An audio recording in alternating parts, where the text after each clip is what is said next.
Bien, amados hermanos, Mateo 5, 1 al 4, ¿lo tienen? Dice la palabra de Dios: viendo la multitud, subió al monte y sentándose vinieron a él sus discípulos. Y abriendo su boca les enseñaba diciendo: bienaventurados los pobres en espíritu, porque de ellos es el reino de los cielos. Bienaventurados los que lloran, porque ellos recibirán consolación. Son las primeras dos bienaventuranzas. Como es corto, yo creo que ustedes lo lean en voz alta, en un buen coro. 5, 1 al 4, léanlo ahora, por favor.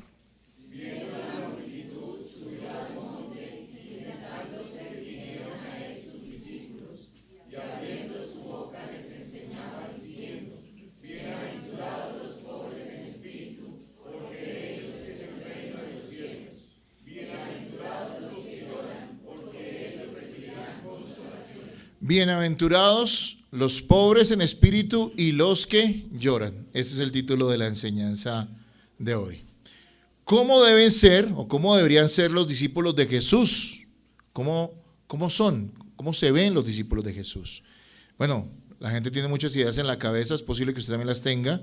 A veces pensamos que un discípulo fiel de Jesucristo es una persona muy religiosa o una persona muy mística, supersticiosa, rara.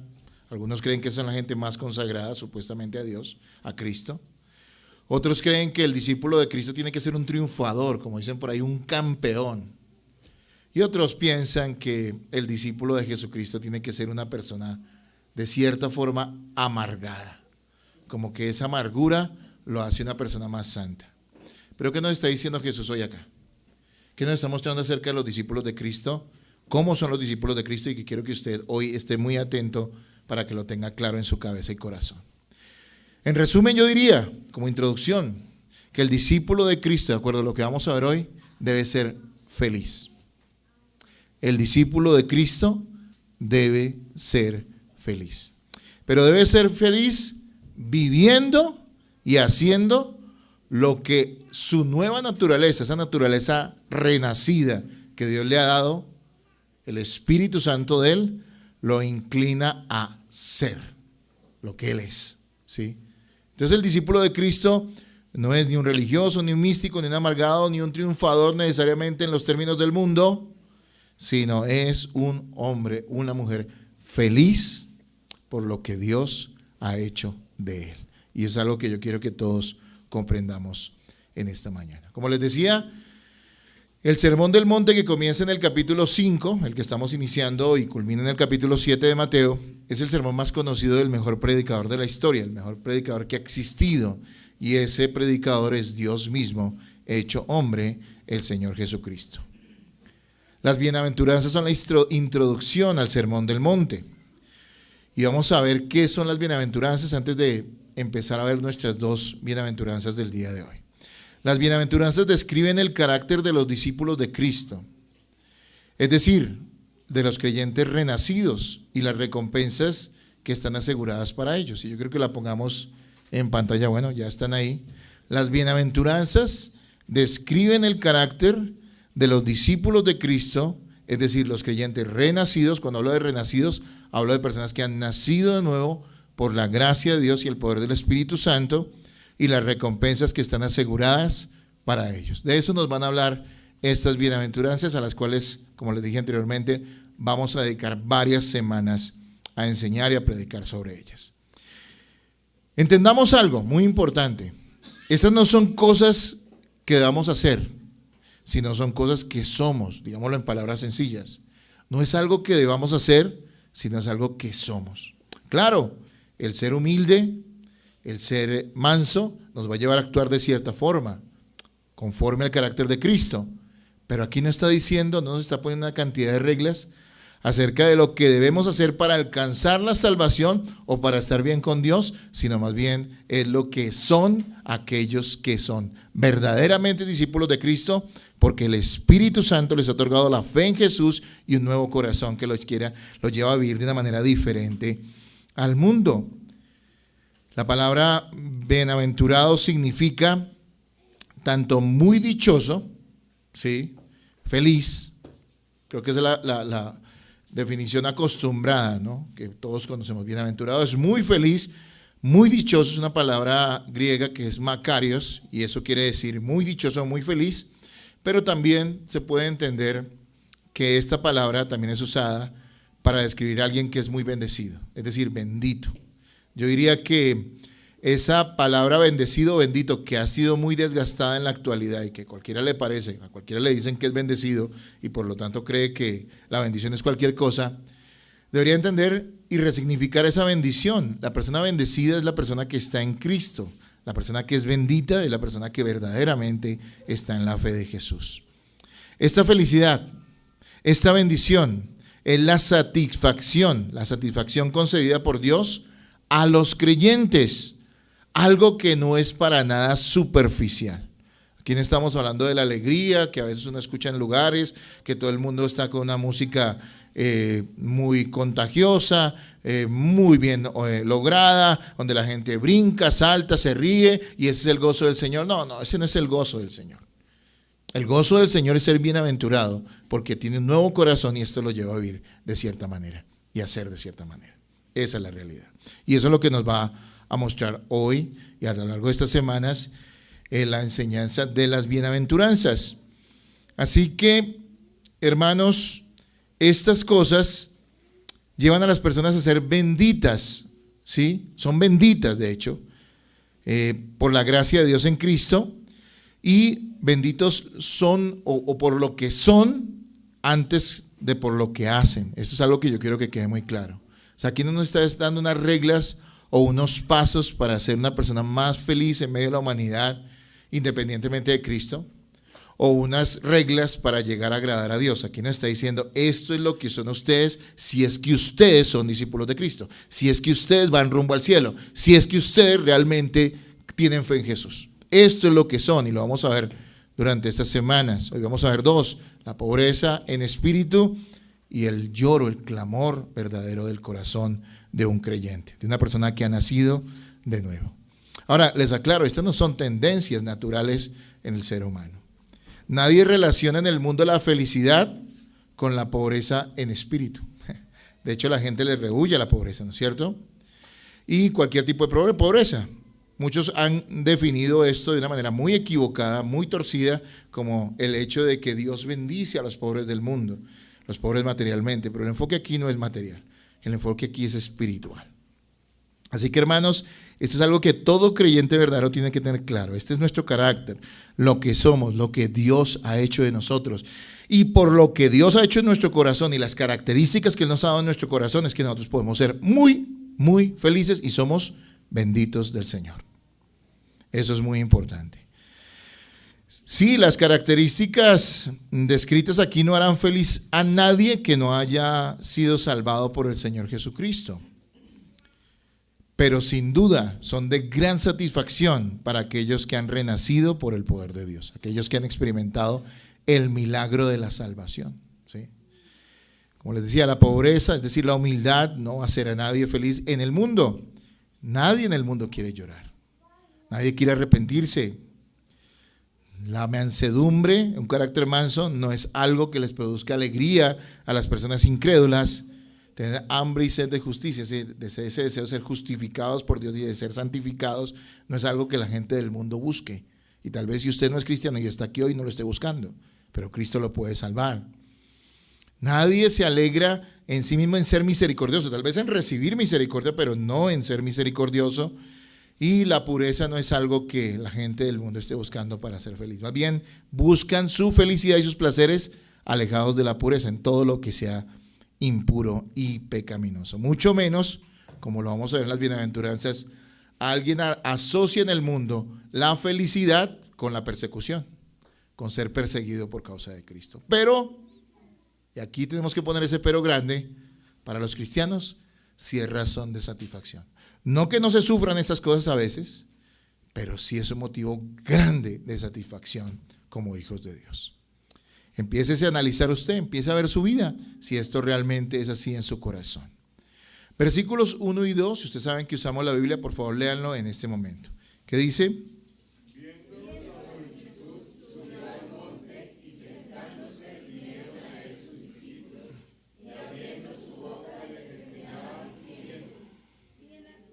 ¿Les enseñaba qué? Diciendo, muy bien, hasta ahí. Este sermón en esencia, ¿a quién estaba dirigido? ¿Qué entienden ustedes ahí? a sus discípulos, ¿no? Ahora, en esencia estaba dirigido a sus discípulos. Es por eso que Él les dice bienaventurados, porque no le puede decir eso a un incrédulo. Es por eso que el Señor habla acerca de la pureza en el Sermón del Monte. No le está diciendo a los incrédulos que son la sal y la luz del mundo. Eso no se lo dice a los incrédulos. ¿Se lo está diciendo a quién? A los creyentes, a sus discípulos. Entonces entendamos que el enfoque, y esto es muy importante para poder comprender el mensaje de las bienaventuranzas y del Sermón del Monte, el enfoque esencial es ¿a quién? A los discípulos del Señor. A sus discípulos en ese momento y a los discípulos de todas las épocas, como nosotros, si es que usted realmente es cristiano. Ahora bien, hay que aclarar también algo. Este sermón, estas bienaventuranzas, sí tienen una aplicación adecuada a los incrédulos. Sí hay una aplicación correcta del mensaje del Sermón del Monte a los incrédulos, a los que no tienen fe en el Señor Jesús. Y básicamente ese enfoque es evangelístico. Es para mostrarle lo que no son, pero pueden llegar a ser si confían y se rinden a Jesús como Salvador. Este Sermón del Monte, y vuelvo y lo repito porque quiero que les quede muy claro, no tiene un enfoque ético o moral o social, como algunos afirman. No, nada tiene que ver con eso.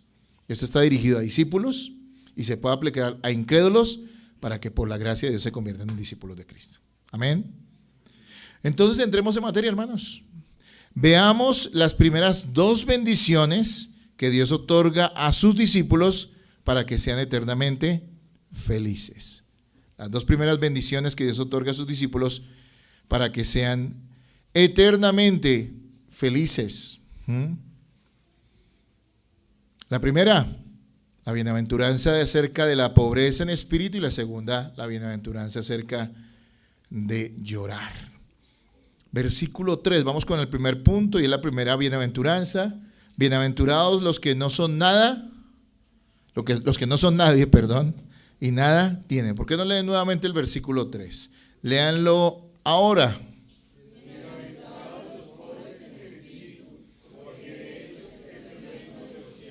Hermanos, no está hablando de pobreza material, el enfoque no es pobreza material, porque, como decía algún autor, si la bienaventuranza fuera para las personas que fueran pobres materialmente, lo peor que usted podría hacer en su vida es ayudar a una persona pobre.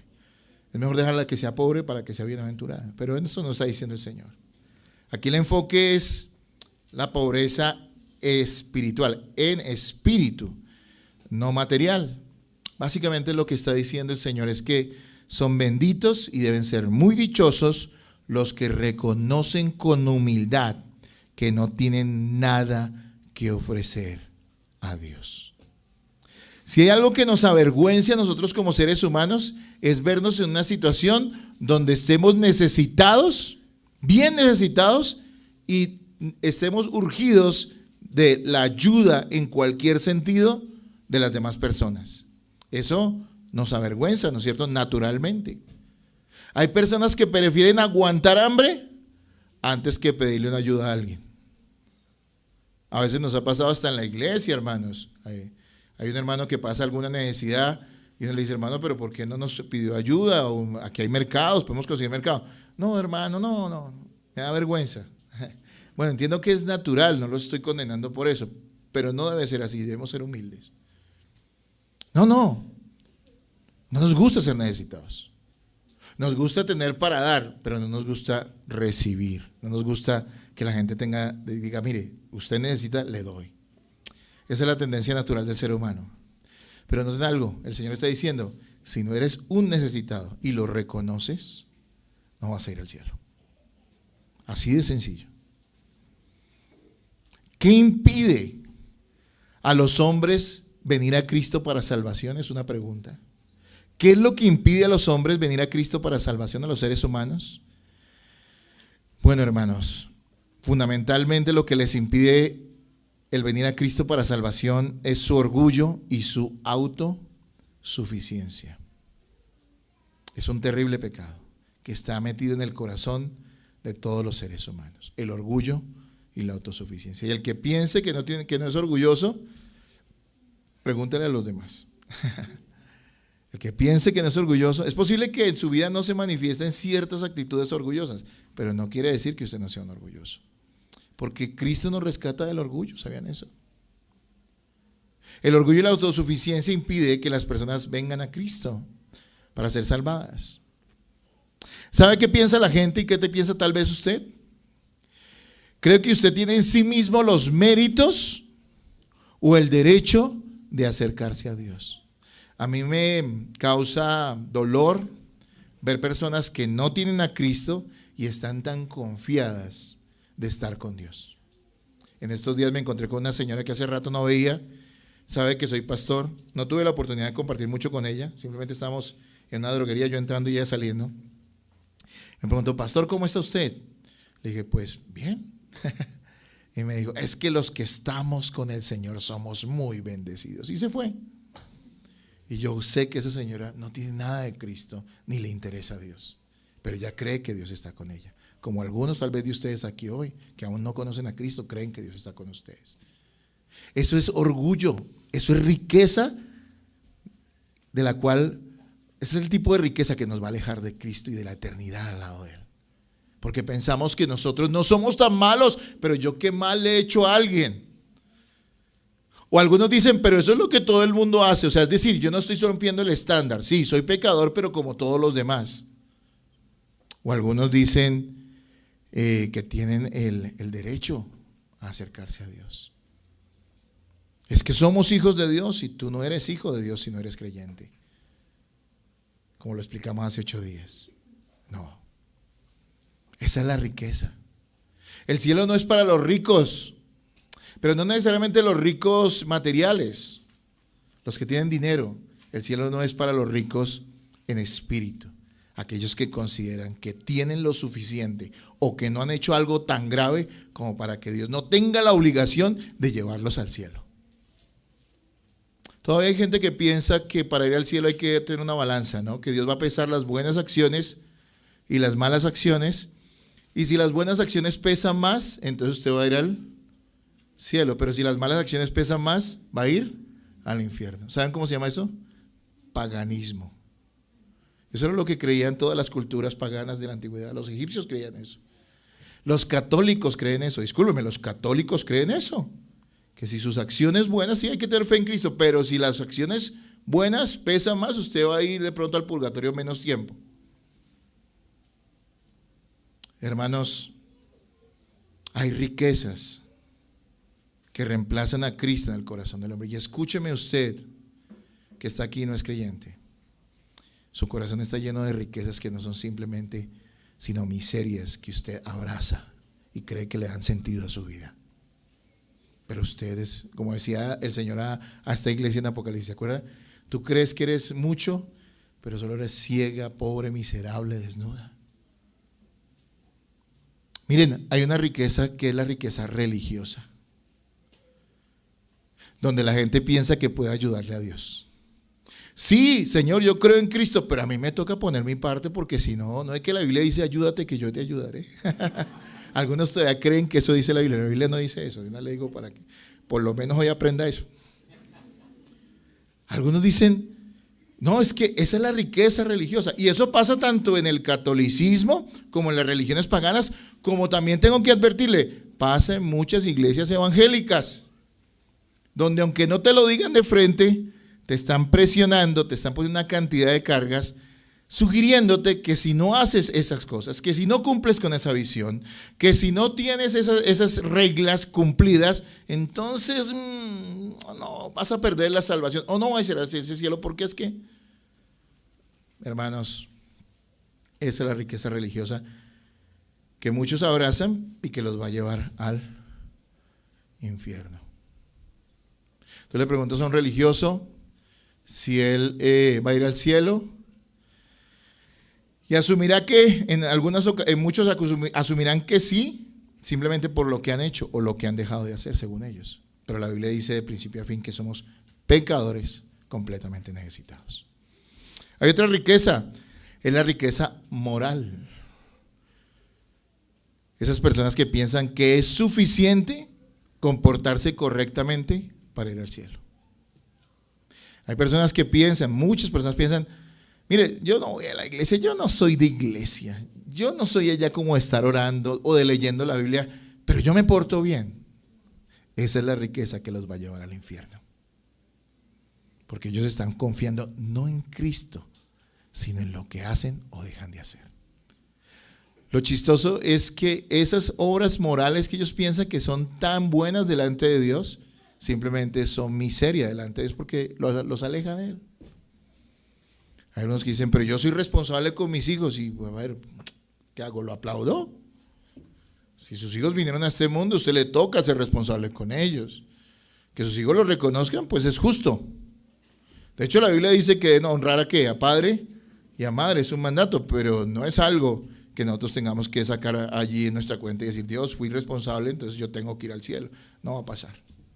Esa es tu riqueza que te está llevando a la miseria y que te va a llevar al infierno si no te arrepientes. Entiendo que los creyentes hemos entendido que somos miserables y hemos confiado en Jesucristo para nuestra salvación. Pero la gente a la que le predicamos no es así. ¿Son ricos religiosamente o son ricos moralmente? No, pero yo no soy tan malo. Muchas veces fui a lugares y me decían, oiga, pastor, usted predica muy bien. Predíquele a mi primo que él es marihuanero. Él sí necesita. Me lo dijeron algunas veces. Tú necesitas a Cristo. Si ven la riqueza, esa riqueza que está llena de polillas y de miseria, pero que el hombre abraza. La riqueza intelectual. Esas personas que aunque no te lo digan en estos términos, es lo que están sugiriendo todos los días de su vida a través de su intelectualismo que se aleja de Dios. Es decir, lo que están diciendo todo el tiempo es, yo sé más que Dios. Yo sé más que Dios. Sí, la Biblia dice eso, pero a ver, pero es que hay que analizar y los hechos y la historia y la ciencia y esto y aquello. Y no saben lo que tienen, no saben de lo que están hablando, no saben hacia dónde se dirigen. Esas personas son ricas intelectualmente, pero como dice la palabra, ¿no? Haciéndose sabios o creyéndose sabios, se hicieron necios delante de Dios. Otra riqueza, entre otras riquezas más, la riqueza terrenal o material. Todo aquello que usted valora más que a Dios. Las personas que están en pecados y viviendo en pecado y reconocen que necesitan a Cristo, pero no están dispuestos a soltar esa riqueza material o terrenal. Te voy a pedir algo. Ponle nombre a eso que te aleja de Dios, que te impide venir a la iglesia, que te impide consagrarte a Cristo. Te quiero decir, ese es tu ídolo y te está llevando al infierno. Créelo. Puede ser un familiar, puede ser un negocio, puede ser una cosa material, puede ser algo que tú aprecias en tu vida y no quieres soltar. Esa riqueza te está alejando de Dios. No, Dios no te está alejando, te tiene completamente lejos de Dios.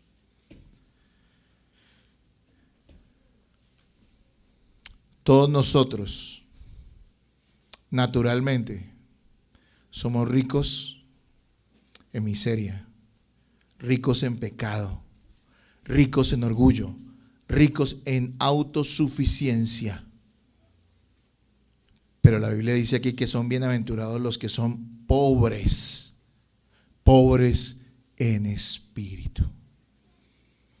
Hay una parábola que nos ilustra esto. La parábola del fariseo y el publicano. Allí vamos a ver la oración de un rico, no un rico material, no un rico en dinero, sino un rico en orgullo, en autosuficiencia, y la oración de un pobre en espíritu. Y yo quiero que la leamos, ¿saben? Yo sé que no acostumbramos a leer a veces dos pasajes completos, pero, es decir, pasarnos en dos pasajes completos, pero Lucas 18, yo quiero que usted vaya allá y vamos a leer del 9 al 14. Busquen Lucas, tengan el dedo allí en las bienaventuranzas, en Mateo 5, pero vamos a Lucas 18, 9 al 14. Y yo quiero que ustedes lean esto y le pongan todo el sentido y usted se identifique. Amén. Lucas 18, 9 al 14. ¿Lo tienen? Bueno, si lo tienen, léanlo ahora, hermanos.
Mire, yo quiero decirles algo. Los fariseos se portaban bien ante los ojos de los hombres. Hay algunos que tienen su esperanza puesta en ir al cielo en lo que consideren las demás personas acerca de ustedes. Y entonces usted le pregunta a su esposa y le dice, ¿tú qué crees? ¿Que soy bueno o soy malo? Y su esposa le dice, bueno, es cansón, pero es bueno. O al revés. O a su mamá. ¿Cuál es la persona menos objetiva del mundo? La mamá. Yo no le puedo preguntar a mi mamá si soy lindo. Ella no me va a decir lo adecuado, ¿no? Para ella soy lindo siempre. No, es que la gente no te va a juzgar. Te juzga Dios, Cristo, y Él es puro, limpio, santo, y el Señor llama las cosas como son. ¿Sabes qué te está diciendo a ti que no tienes a Cristo hoy? Eres un pecador miserable. Necesitas reconocerlo. Miren, ¿qué decía el fariseo? El fariseo se portaba bien.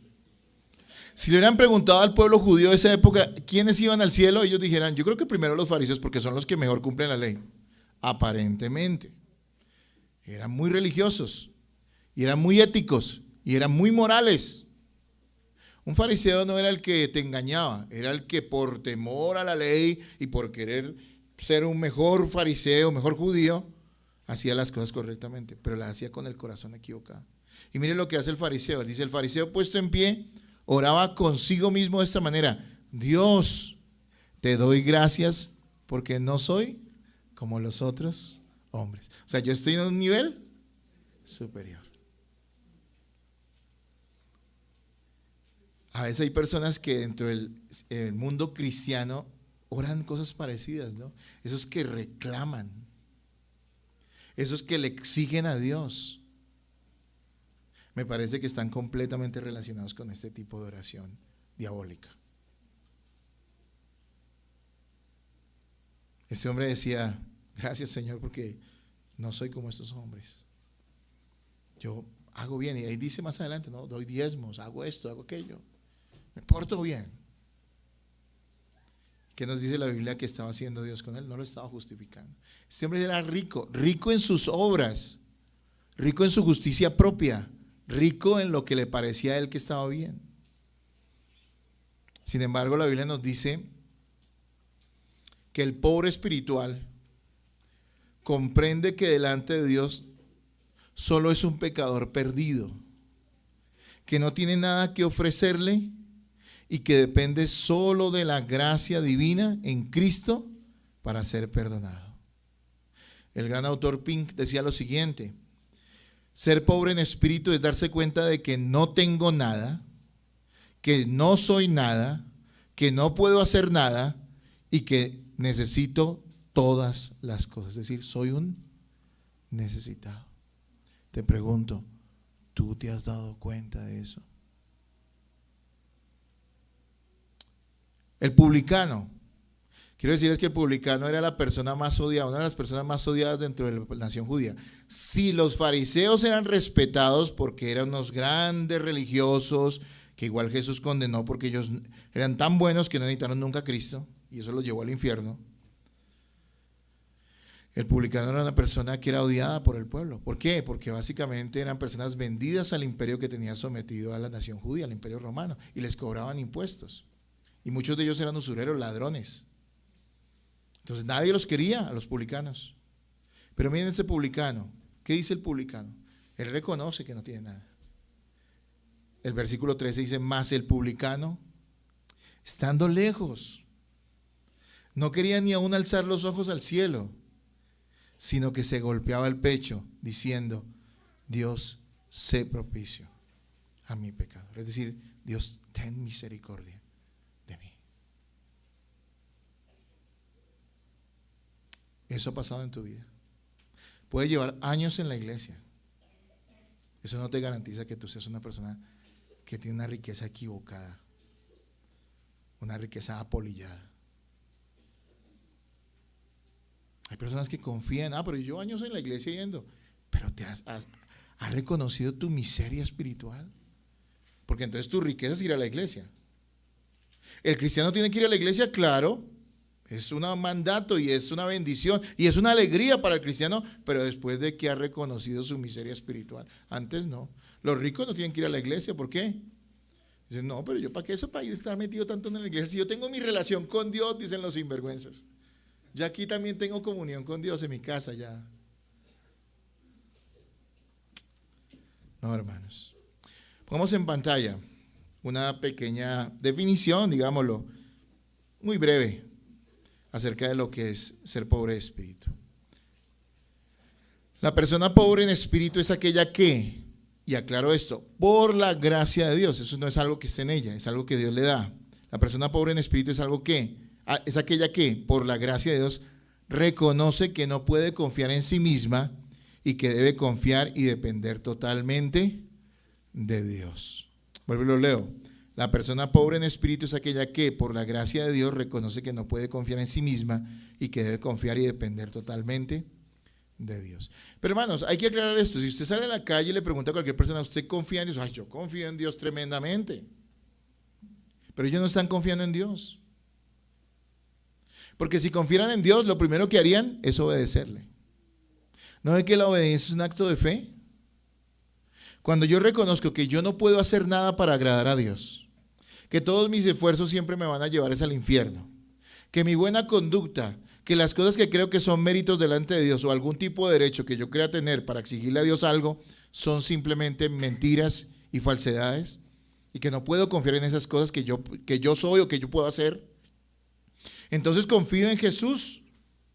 Y Jesús lo primero que me dice es, cree, arrepiéntete y pon toda tu confianza en mí, dice el Señor Jesús, en lo que hice en la cruz por ti. La persona que es pobre de espíritu sabe esto. Cuando uno conoce el carácter de Dios, santo, justo, perfecto, las justas demandas de suyas, ¿cuáles son las demandas del Señor? Su ley santa, sus mandatos. Y también, y lo vamos a ver a lo largo de estos próximos meses en el Sermón del Monte, las exigencias que el Sermón del Monte hace. ¿Sabes?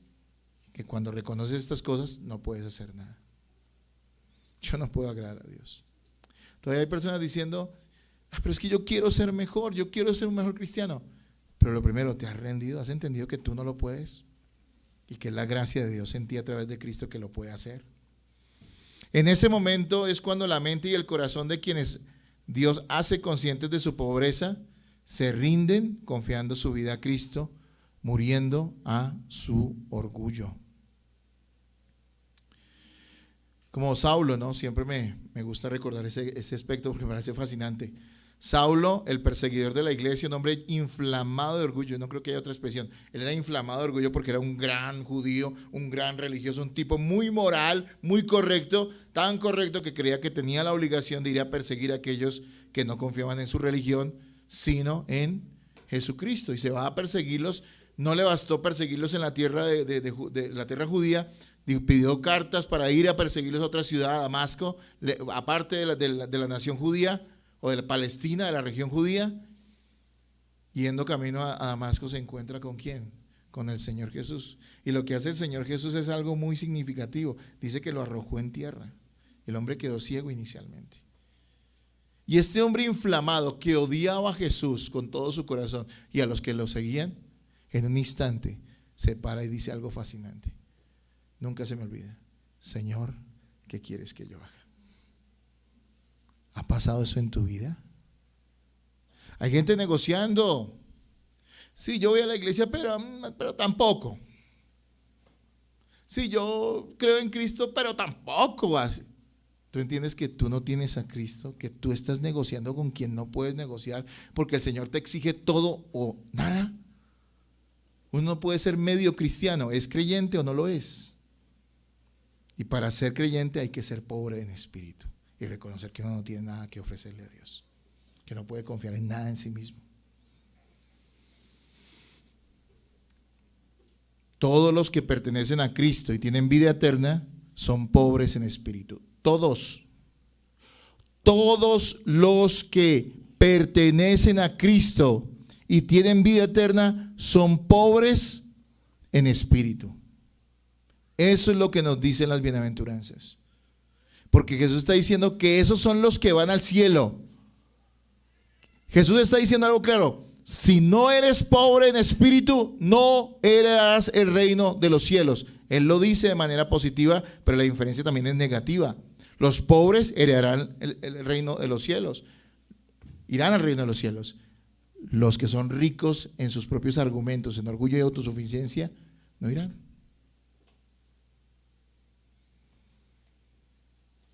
Interesante.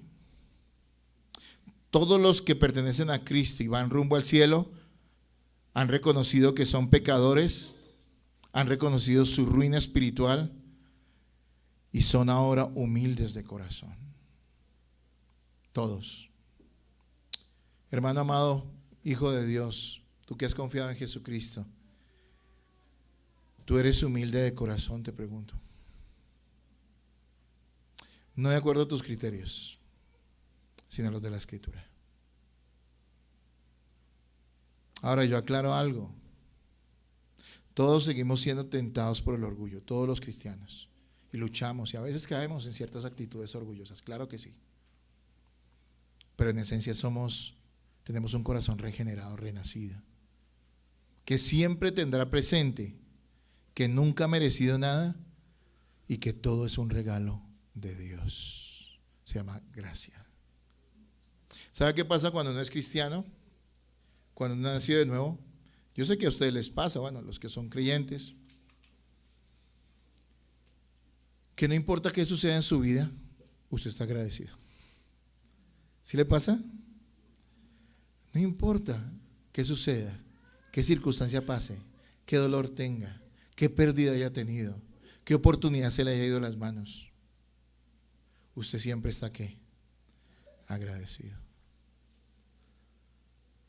El cristiano siempre tiene esa actitud porque es pobre en espíritu. Sabe que todo ha sido un regalo de Dios. Un niño rico, cuando llega Navidad y le dan un regalito así, de los que le daban a uno, ese niño rico, ¿qué hace? ¿Eso para qué? Eso no, yo quería lo último, yo quería sí, no, porque es un niño ¿qué? Rico. Él es rico. Rico. Entonces él desprecia.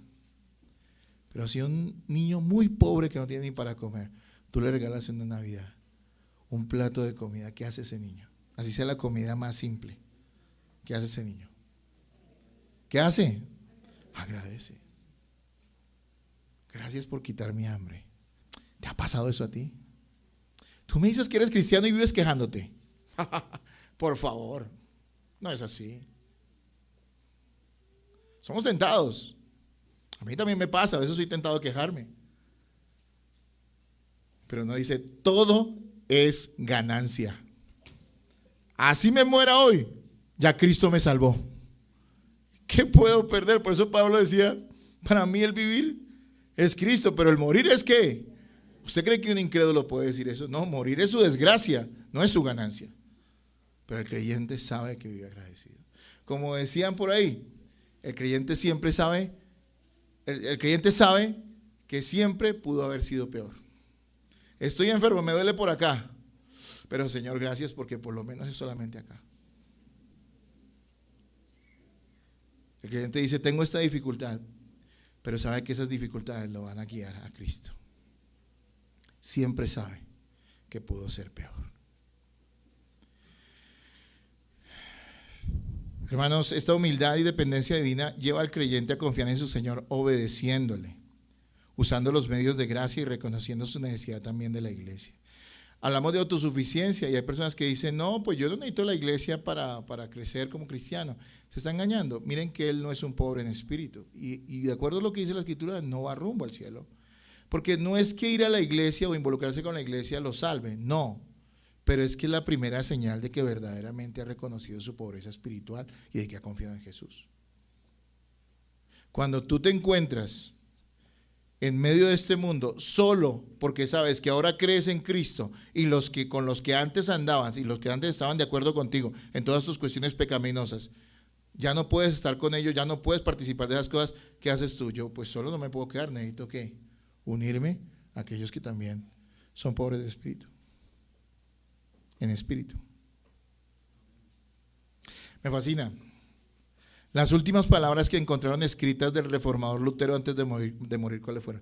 Recuerden que Lutero fue un hombre muy usado por Dios, no fue un hombre perfecto, no hay pecadores perfectos, pero fue un hombre muy usado por Dios para traer luz a la humanidad, es decir, Dios a través de él. ¿Cuáles fueron las últimas palabras de Martín Lutero? Antes de morir, de hecho encontraron esa carta en su escritorio después de que ya había muerto. ¿Saben qué decía esa frase, la frase que quedaba allí? Él decía lo siguiente: somos mendigos ante Dios, esta es la única verdad. Somos mendigos ante Dios, esta es la única verdad. ¿Crees eso en tu vida? ¿Saben que cuando uno mira su vida, yo no soy nadie, pero uno dice, bueno, me he esforzado en algunas cosas, he hecho otras, he soportado algunas cosas porque quiero amar o seguir a Jesucristo, porque quiero obedecerle. Tal vez mi vida, mi juventud estuvo allí tratando de seguir a Jesucristo. Pero yo pienso que cuando llegue el día de mi muerte o el día de su muerte, porque todos vamos a morir algún día, ¿qué puede decir uno? Yo no me voy a aferrar a esas cosas. Voy a decirle, Señor, fui un miserable porque no hice nada por ti.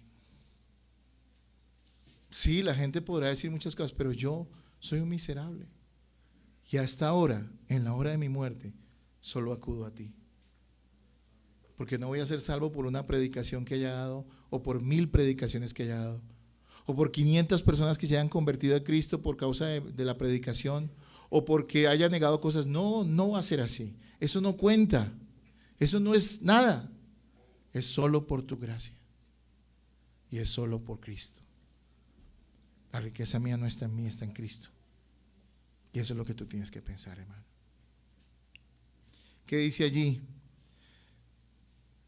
De ellos es el reino de los cielos. El reino que ya está presente, acuérdese de eso, Jesús lo anunció. El cristiano está bajo el gobierno y la bendición de Dios y posee todas sus promesas. Pero en esencia también aquí apunta una cosa, y es que estas personas despreciadas por el mundo, humildes y dependientes de Dios, son aquellos que heredarán la vida eterna y estarán por siempre en gloria con Cristo Jesús. Tienen asegurada su salvación y estarán cuando Cristo regrese en gloria. Por pura gracia, tienen una entrada amplia y generosa al reino preparado para ellos por el Padre desde la eternidad. Es decir, serán glorificados todos aquellos que, reconociendo su miseria y pobreza espiritual, confíen en Jesucristo para salvación. Esa es la realidad. ¿Eres pobre de espíritu? ¿Eres pobre en espíritu? La segunda bienaventuranza, versículo 4, léanla por favor.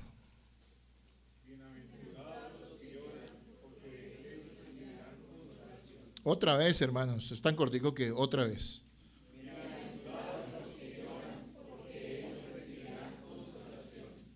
Y lo hemos puesto así de esa manera. Segundo punto, bienaventurados los que lloran por su pecado.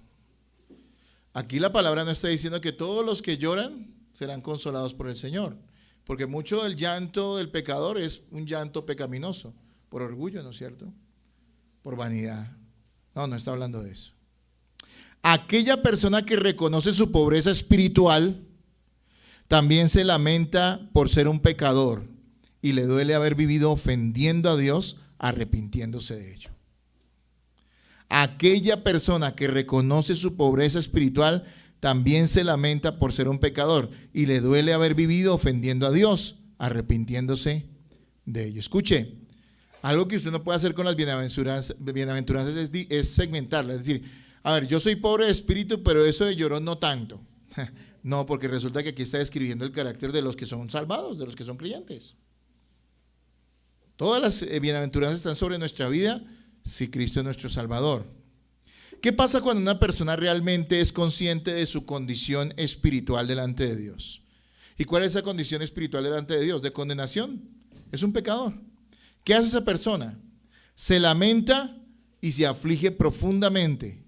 No puede ser indiferente frente a la situación que ahora comprende, y es que es un pecador y ha vivido su vida ofendiendo a quien lo creó y a quien lo ha bendecido.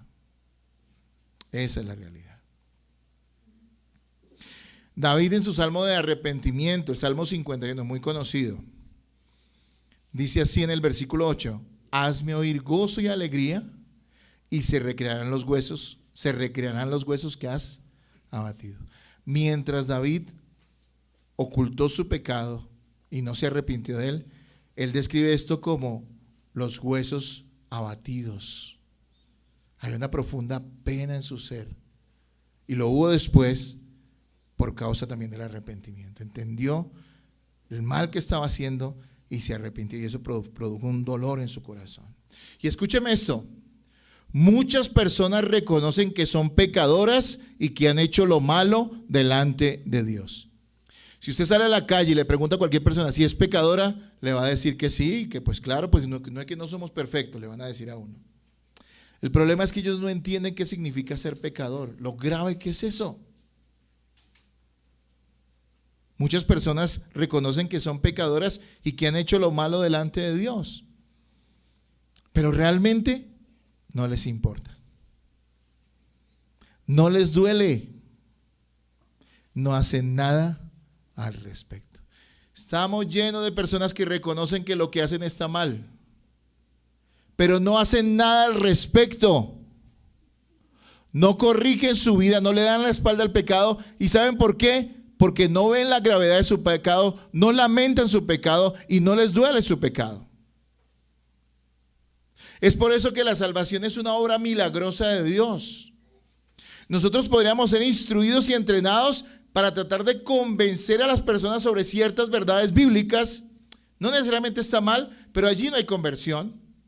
Porque yo puedo darle argumentos a una persona naturales para que entienda que ha pecado y que ha hecho lo malo.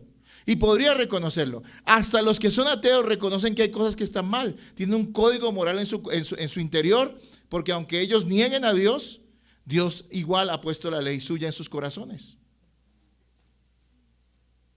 Pero eso no los hace herederos del reino de los cielos. Hay personas que dicen, y me he estrellado mucho con eso, mire, personas a las cuales les he predicado el evangelio, y en el momento en que les he predicado, y yo sé que le ha pasado también a usted, hasta lloran y se lamentan y dicen, uy, terrible lo que he hecho, pero ese lloro es superficial en esos casos, perdón. ¿Por qué? ¿Por qué lo sé? Porque no pasa nada. Porque como lloraron, siguen siendo los mismos, haciendo las mismas cosas. No les interesa a Dios, no les interesa la iglesia, no les interesa nada. Entonces, hermanos, cuando una persona realmente reconoce su condición espiritual, tiene que lamentarse y no puede ser indiferente frente a ello. Cabe aclarar, hermanos, que muchos que lamentan y lloran el haber hecho mal, lo que están haciendo es llorar por el dolor, la vergüenza y las consecuencias de su maldad. Pero esto no es el tipo de lamento que será consolado por el Señor. Uno puede poner muchos ejemplos, ¿no? Alguien entró y se robó algo muy valioso en un lugar, en algún lugar, y se dieron cuenta del robo que hizo y lo van a denunciar para mandarlo a la cárcel, y la persona se aflige, se angustia, hasta clama a Dios. Pero mire que él no está pensando en Dios, él está pensando en las consecuencias que va a traer su pecado, su maldad. No está pensando en Dios. Si él nunca hubiera sido descubierto, nunca habría llorado su maldad. El cristiano no es así. Cuando no es salvo, y todos los que son aquí salvos saben que es así, uno dice, como decía David en el Salmo 51, contra ti he pecado. ¿Qué nos duele a nosotros? ¿Por qué nos lamentamos por el pecado? Porque es una ofensa contra nuestro buen Dios. Por eso vemos en el mundo que hay gente que dice, yo no siento que sea pecado, como si eso fuera cuestión de sentir las cosas. No, es lo que la Biblia dice, y si la Biblia dice que es pecado, lo es. Es una ofensa terrible contra Dios.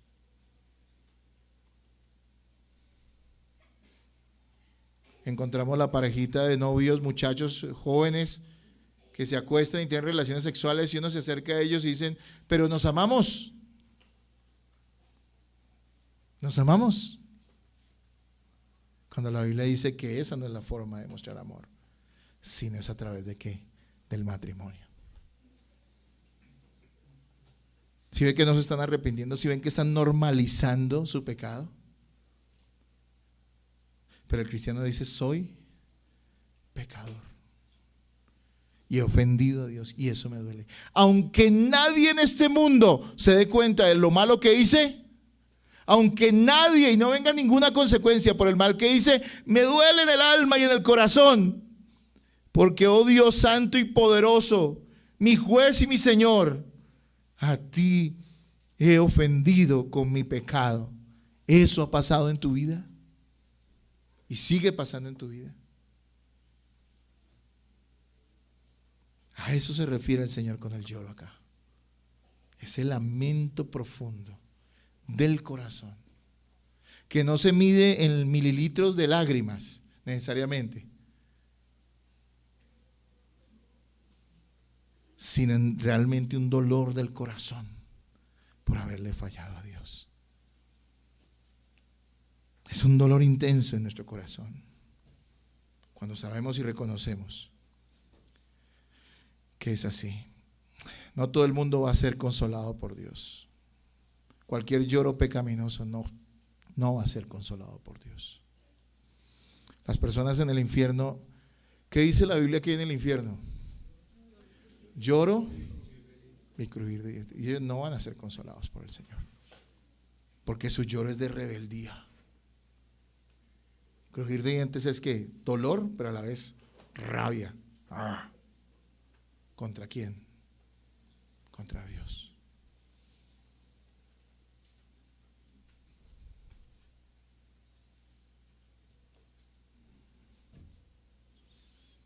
El Señor consolará a quienes el Espíritu Santo convenza de la gravedad de su pecado, de la terrible ofensa contra Dios que es el pecado, arrepintiéndose de ello. Es decir, llega un punto donde tú repudias al pecado. Y tengo que ser claro, no es que no volvamos a pecar, sino que no quisiéramos pecar.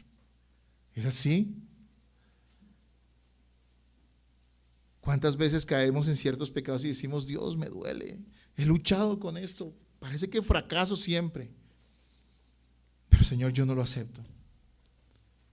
Ahí está la gracia de Dios, pero no en aquel que se entrega a sus pecados.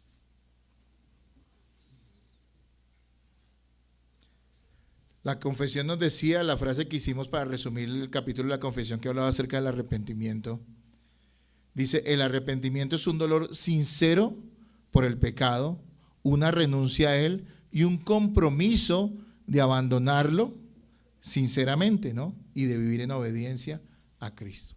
Pero miren lo que dice inicialmente, el arrepentimiento es un dolor sincero por el pecado. Por eso les digo, no se trata de que nos cojamos los pelos y nos lo arranquemos, pero sí se trata de que haya un dolor sincero y honesto en nuestro corazón por causa de nuestro pecado. ¿Y eso tuvo que pasar alguna vez en tu vida? Cuando realmente fuiste salvado, pero es algo que constantemente está viniendo a tu vida. De pronto no en la dimensión en la que lo experimentaste por primera vez, pero sí es constante en tu vida, que tú lamentas el pecado en ti. Hermanos,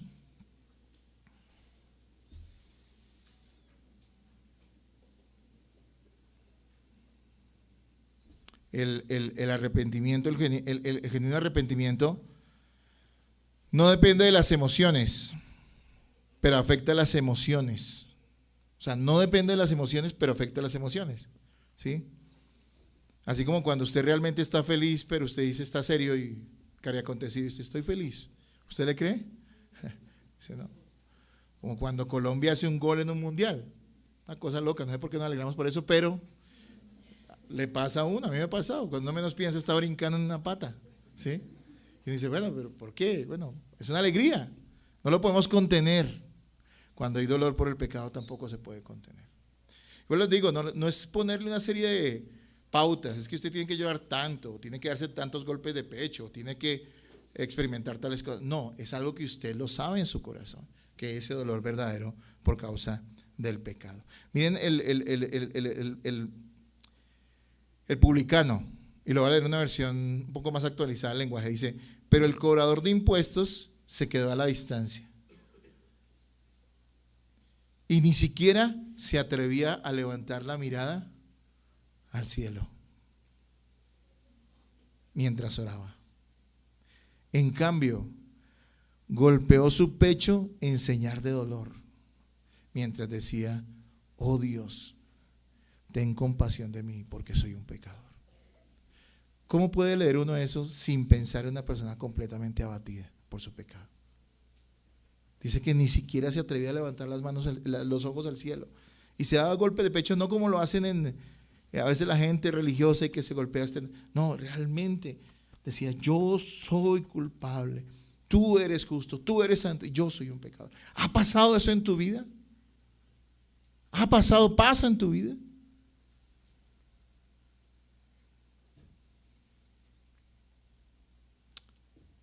La persona que llora por su pecado, y vamos a poner esto en pantalla para que recordemos esta frase. La persona que llora por su pecado es aquella que, por la gracia de Dios, lamenta sincera y profundamente haber vivido para pecar y se arrepiente de ello. Vuelvo y lo leo. La persona que llora por su pecado es aquella que, por la gracia de Dios, lamenta sincera y profundamente haber vivido para pecar y se arrepiente de ello. Esta persona, ¿qué dice la Biblia? Será consolada por el Señor. Gloria a Dios por eso. Recibirán consolación, dice la palabra, dice las bienaventuranzas. Bendito sea el Señor. Qué gran esperanza, qué gran bendición.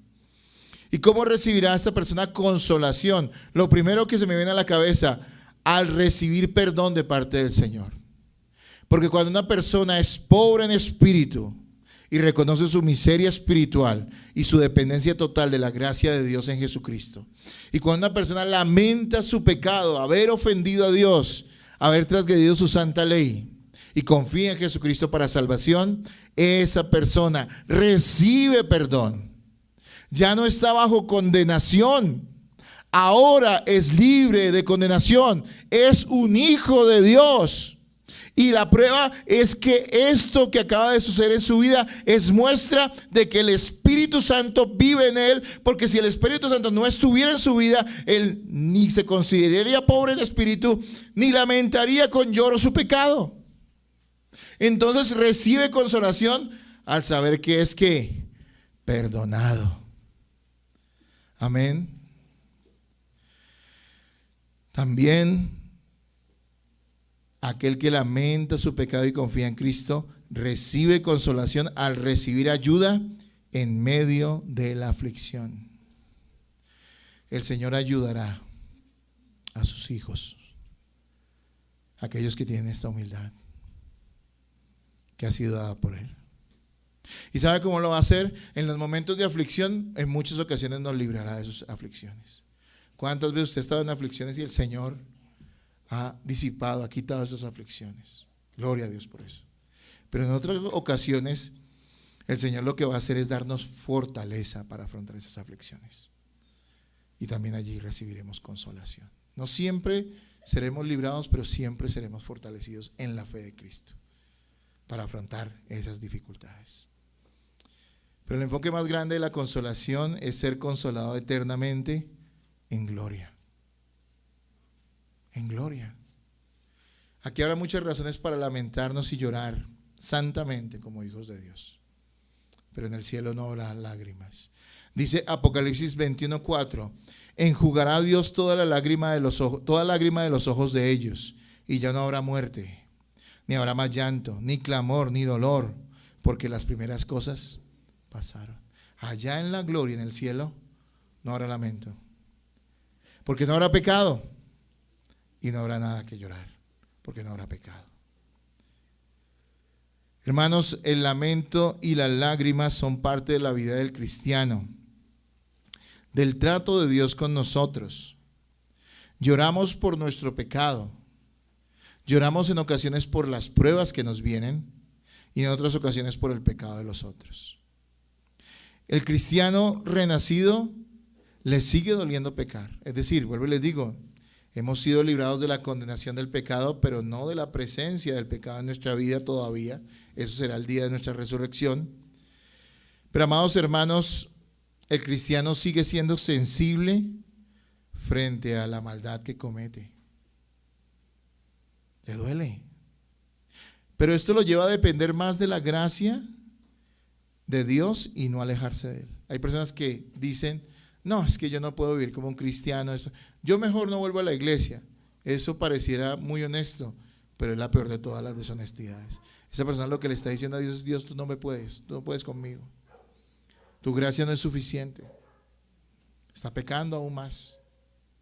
Pero el cristiano no lo aleja el dolor que le causa pecar, sino lo lleva a confiar más en el Señor y en su gracia. El cristiano renacido afronta pruebas y dolores en su vida, hermanos. Es que no somos exentos de eso.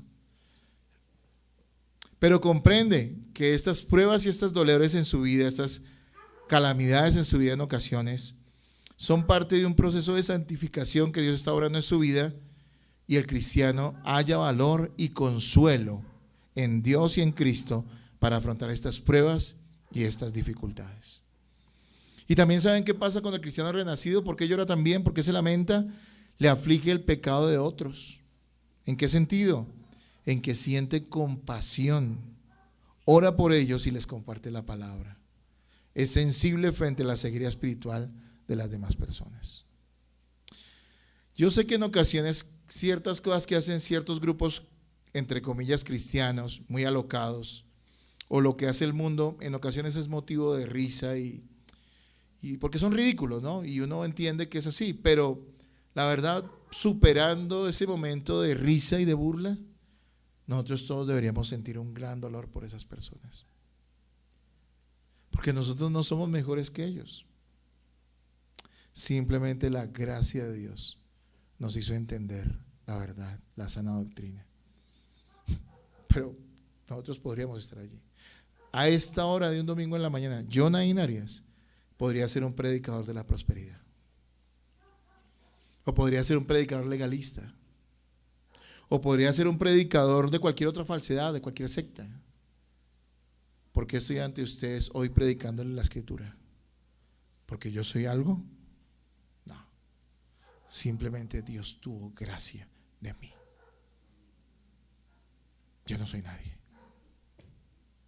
¿Y usted por qué está sentado hoy acá y no está en la iglesia de la prosperidad, allá rezándole al niño del 20 de julio o a cualquier cosa de esas? ¿Por qué usted no está allá? Porque es que usted es tan sensato y tan inteligente que se dio cuenta que por ahí no era. Oh, rico, rico, rico. No, sé pobre. No, solo es la gracia de Dios. Hermanos, en conclusión, somos muy bendecidos y podemos ser felices porque Dios nos ha concedido que podamos reconocer nuestra pobreza espiritual y lamentar nuestro pecado. Si eso ha pasado en tu vida, créeme que tú tienes toda la razón para ser bendecido y feliz en esta vida y en la otra. La pregunta es, ¿has lamentado tu pecado con dolor delante de Dios? Ese pecado que incluso a ti te parece tan normal, pero que ante los ojos de un Dios santo no lo es. ¿Has reconocido tu miseria espiritual y tu dependencia absoluta de Cristo y hay en tu corazón un deseo por obedecerle, acudiendo a su palabra? ¿Está eso en tu vida? ¿Has sido quebrantado por Dios? La invitación: acude a Cristo hoy. Él no te va a rechazar, pero acude como un mendigo ante Cristo, como decía Lutero. Ve ante Él y extiende tu mano. Extiende tu mano para recibir lo que Él te puede dar, porque tú no tienes nada que darle a Dios. Tú no eres bueno. Dios es bueno. Y eso va para incrédulos aquí y también para creyentes. Seguimos dependiendo. No hay riquezas. ¿Sabe cómo se llaman las riquezas del cristiano? Riquezas de gracia, es decir, regalos. Ni siquiera nos pertenecen. son cosas que Dios nos ha dado para glorificarlo a Él. Extendamos nuestra mano para recibir de Él. Vamos a orar, hermanos.